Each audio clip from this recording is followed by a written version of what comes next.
Guys, so the next thing that I'm going to walk you through is going to be how to do returns. So returns are a pretty important part of this job.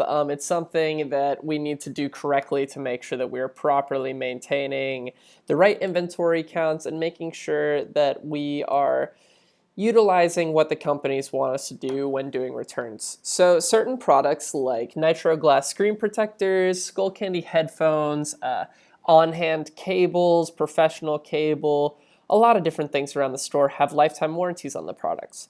So that's great for both us and the customer, because what that means is that if the customer were to buy, say, an on-hand cable, and for some reason it stopped charging their phone, they could simply bring it back to the store and we would replace it for free for them, as long as we can make sure that it's not working. So whenever somebody brings in something for a return, one important thing to do is to make sure that you test out the product first. So if they bring back a pair of headphones, make sure that you plug the headphones into your phone and test that they actually are not working. Same with phone chargers. With nitro glass, it's easy to tell because the screen protector will be broken. But it is important to note that we can only do returns on products that don't have physical damage to them. So if somebody were to bring back a pair of headphones and said that they weren't working and it was because one of the earbuds had been stepped on or was completely missing or the wire was torn or anything like that, unfortunately we can't do that kind of return. However, if they bring back the item and it looks like it's in good shape, but we test it out and one of the earbuds just doesn't seem to be working or the phone charger won't charge the cable anymore, then we can do a return for them.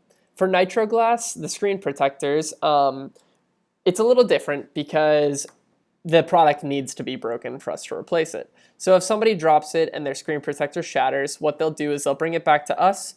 We take the screen protector off of the phone and we put it in a box and we make sure to keep track of the actual broken screen protector because we have to send it back to nitro glass. I know that was a lot of information, but I'm going to show you how to do a very basic return. So what you'll do is you'll go to invoices if somebody is to bring it back, and I'm going to use one of my friends as an example. His name is Carter Holmes. So we'll look up by his name, Carter Holmes, right here. And then we will do an invoice that he's already done. So Carter has bought on-hand chargers from us before, and the charger has stopped working before. So here he bought some Skullcandy headphones. Here he bought an on-hand charger, and then the zeroed out invoices are other items that he has bought or that have been returned already.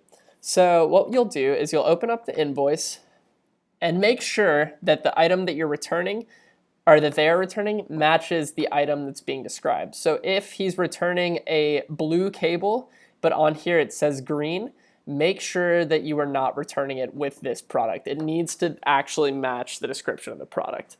So if Carter brings back his green charger and it's not working, I simply click on this charger, go down to returns, hit for this selected line only, and then hit OK.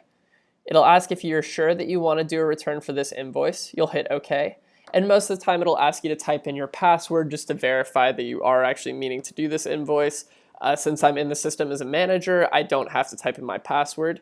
But then what you'll do is you'll scan in the other product, or since I don't have the scanner, I'll simply type in a description of it. So I'll put on-hand green, and it'll pull up a couple of options. It'll have the micro USB option and the lightning option.